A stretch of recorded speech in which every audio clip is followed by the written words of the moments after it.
First సినిమా workout అయింది, but మా వాడు 2015లో వచ్చాడు sir. And I don't think anybody will ever say Santosh Shobhan is a bad actor. He's one of the best we have. But అలాంటి అతనికి సక్సెస్ రావడం అనేది ఆడియన్సే లైక్ ఏంట్రా మనోడికి పడట్లేదని ఫీల్ అయ్యి first time couple friendly hit అనే టాక్ వచ్చిన తర్వాత ఆడియన్స్ అదొక పర్సనల్ విన్గా తీసుకున్నారు సార్. నాకు చాలా హ్యాపీ అనిపించింది సార్. అంటే ఎంత ఓన్ చేసుకోపోతే ఒక మనిషిని హిట్ని అరే మనోడు హిట్ కొట్టారని ఫీలింగ్ వచ్చిందంటే I was very happy sir. మా అన్న సక్సెస్ లేదని ఎలా ఉంటుంది సార్, అంతమంది మావాడు అంటున్నప్పుడు ఇంకా సక్సెస్ లేదు, అది హిట్ సార్ అంతే. So I'm very happy sir. మేమందరం వచ్చాడు నైట్ ఐ థింక్ ప్రీమియర్స్ అంతా తిరిగి 1 o'clock వచ్చాడు సార్. ఒక హగ్ ఇచ్చాను, రూమ్కి వెళ్ళి పడుకున్నాను సార్ అంతే. నిహారిక గారు హాయ్ మ్యామ్. ఇక్కడ యాక్చువల్గా ఈ ఇయర్ మీ సిస్టర్ సుష్మిత గారు మీ పెద్దనాన్నగారితో పెద్ద బ్లాక్ బస్టర్ కొట్టారు. మీరు మీ ఫ్యామిలీలో హీరోలను పెట్టి ఎప్పుడు పెద్ద సినిమా తీస్తారు, అలాంటి బ్లాక్ బస్టర్ కొడతారు. ఇది సోషల్ మీడియాలో ఉన్న చాలామంది నెటిజన్ల తరపున అలాగే ఫ్యాన్స్ తరపున నేను అడుగుతున్నాను. రాకాస హిట్ రిలీజ్ అయిన వెంటనే సార్, ఎవరితో రిలీజ్ అయిన తర్వాత నెక్స్ట్ సినిమా చేస్తాను సార్. మీ ఫ్యామిలీలో ఏ హీరోతో చేస్తారని మా ఫ్యామిలీలో ఎవరితోనా చెప్పండి సార్. అప్పుడే చెప్పండి. నిహారిక గారు ఇక్కడ మనం కమిటీ కూరళ్ళు అప్పుడు మాట్లాడుకున్నామంటే పవన్ కళ్యాణ్ గారు ట్రైలర్ లాంచ్ చేస్తారా లేకపోతే సక్సెస్ మీట్కి వస్తారా, అదేంటంటే ఐ ట్రై అన్నారు. బట్ ఇప్పుడు ఆయన ఆల్రెడీ ఇక్కడే ఉంటున్నారు, ప్లస్ అంటే ఆయన సినిమా కూడా రిలీజ్గా ఉంది కాబట్టి సో మరి దేనికి తీసుకురాబోతున్నారు, ఏం లాంచ్ చేయించబోతున్నారు? ఉస్తాద్కి ఆయన ప్రమోషన్స్ ఆయన ఏదైనా డేట్స్ ఇస్తే అందులో 1 or 2 రాలితే అవి నేను తీసుకుంటాను sir. But obviously I want him to promote his film. ఆయన సినిమా ప్రమోషన్ అక్కర్లేదు, బట్ స్టిల్ ఆయన వస్తే ఏ ఉస్తాద్ ప్రీ రిలీజ్ ఈవెంట్కో దేనికైనా వస్తే then if he's free then definitely I want sir నా ఫ్యామిలీ స్క్రీన్ కెమెరా ముందుకొచ్చి ప్రమోట్ చేసినా చేయకపోయినా నేను ఇంత కాన్ఫిడెంట్గా బయటకు వస్తాను, ఇంటి నుంచి బయటకు అడుగు పెడతాను అంటే అది వాళ్ళు ఉన్నారని ధైర్యంతోనే. సో అంటే లాస్ట్ టైం ఒకసారి ఆయన మేనరిజం మీరు ఇమిటేట్ చేశారు ఒక షోలో, అది బాగా వైరల్ అయింది. ఇప్పుడు మన సాంగ్ కూడా వచ్చింది, ఒక్కసారి మరి ఫ్యాన్స్ కోసం ఏమన్నా?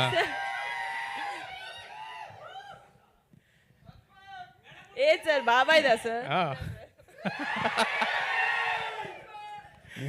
సంగీత్ గారు ఇక్కడ అంటే ఇందాక మీరు హగ్ అన్నారు, ఆ హగ్ ఏదో క్లారిటీ లేదు, ప్రభాస్ గారు హగ్గా లేకపోతే హీరోయిన్ హగ్గా, ఏదో మిస్ అయింది అన్నారు, ఏం హగ్ అది? అదే సార్ వెయిట్ చేస్తున్నా, ఏంటి ఇందాక నుంచి ఏమీ రావట్లేదా అని చూస్తున్నాను సార్. అమ్మయ్య ఒకటి వచ్చేసింది, అమ్మయ్య సినిమాకున్న దిష్టి అంతా పోయింది sir. Happy, very happy sir. నాకు హగ్ ఇస్తే నేను అందరిని హగ్ చేసుకుంటా సార్. నాకు హగ్గే సార్. అడుగుతున్నా ఇప్పుడు సార్, ఇప్పుడు మీరు అడిగితే నాకు తమ్ముడు 2 నిమిషాలు, నాకు ప్రభాస్ నాకు కావాలి, నాకు పవర్ స్టార్ గారు హక్ కావాలి, నాకు చిరంజీవి గారు హక్ కావాలి, నాకు అందరు హక్స్ కావాలి సార్. నాకు సంగీత్ గారు హలో అండి, హియర్ సంగీత్ గారు. ఓ సారీ, హాయ్ అండి. Teaser looks very promising and all the best అండి. అయితే మీరు ఎప్పుడు నెక్స్ట్ డోర్ బాయ్ లాగా కనిపిస్తూ ఉంటారు అండ్ ఇది కొంచెం నాకెందుకో కొంచెం మీరు మీ జాన్రా దాటి వచ్చారేమో అని అనిపించింది. బట్ మళ్ళీ టీజర్ చూసిన తర్వాత మళ్ళీ సేమ్ అలాగే అనిపించింది. సో కొంచెం ఏమైనా లేదు అంటే మళ్ళీ కొంచెం ఏదో డిఫరెంట్గా కనిపించబోతుంది అని అనుకున్న టైంలో మళ్ళీ టీజర్లో అదే హిలేరియస్ కామెడీ కనిపించింది మీది. So if you want to try any other different genre ఏదైనా చేయాలి అనుకుంటే ఏం ట్రై చేస్తారు? Definitely about romcom. అంటే రామ్కామ్ ఎక్స్పెరిమెంట్ అని కాదండి, romcoms are its daily staple food అనమాట. అవి లేకపోతే మనకి మన యూత్ ఆగరు. We need to have lot of romantic comedies, we need to have love stories told. నేను అలాగా 6 pack తమ్ముడు, మనం double masala chicken biryani family pack తమ్ముడు, నువ్వే మాడుతున్నావు. బట్ లేదండి, ఐ డోంట్ హ్యావ్ ఎనీథింగ్ ఇట్లా ఒక లిస్ట్ పెట్టుకుని ఐ హ్యావ్ టు డూ ఈ జానర్స్ అని కాదు. బట్ నాకు కథ విని నచ్చితే నేను చేస్తాను అంతే. Definitely I want to change my genres. ఇప్పుడు next I'm doing a project with Dheeraj.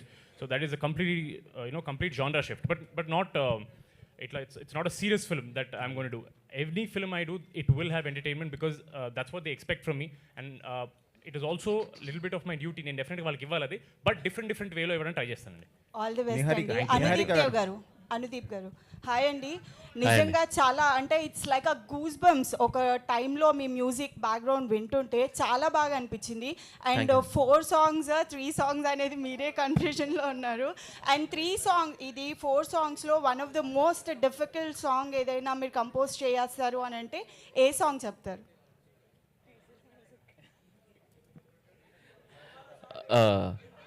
అబ్బో ఒక సాంగ్ ఐ మీన్ 3 or 4 అని కన్ఫ్యూజన్ ఉంచానండి. ఆ సాంగే అండి, ఆ సాంగే. నిహారిక గారు హియర్ Hello. మ్యామ్, మీరు ఎంచుకునే కాన్సెప్ట్ చాలా బాగుంటాయి. లాస్ట్ సినిమా కానీ ఈ సినిమా కూడా చాలా ప్రామిసింగ్గా కనిపిస్తుంది.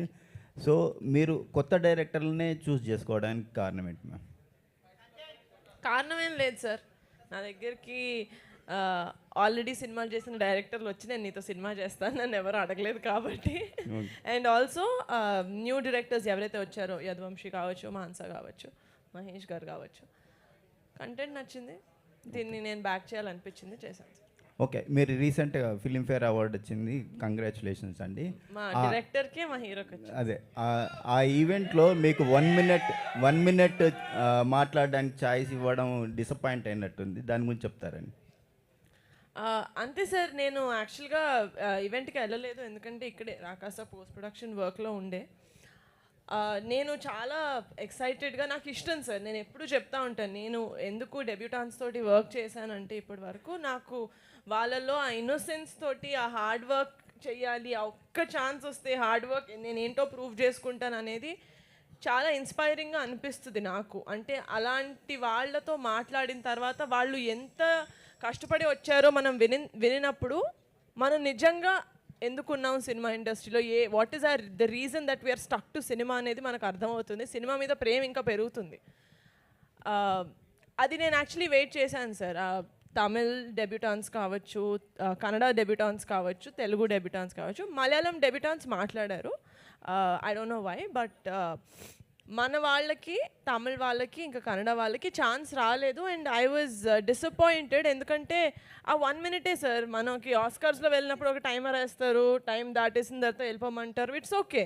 టైం కన్స్ట్రెంట్స్ ప్రతి దాంట్లోనే ఉంటాయి, ఎంత పెద్ద, ఇప్పుడు మనకు కూడా ఈవెంట్కి టైం కన్స్ట్రెంట్స్ డెఫినెట్గా ఉంటాయి.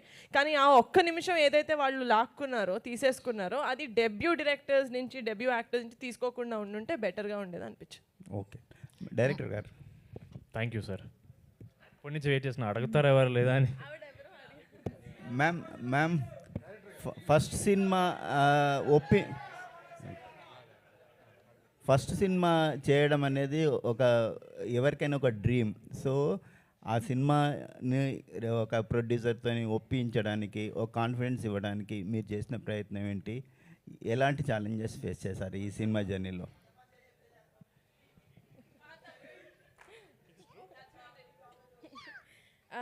నిహారిక గారితో ఇట్ ఈస్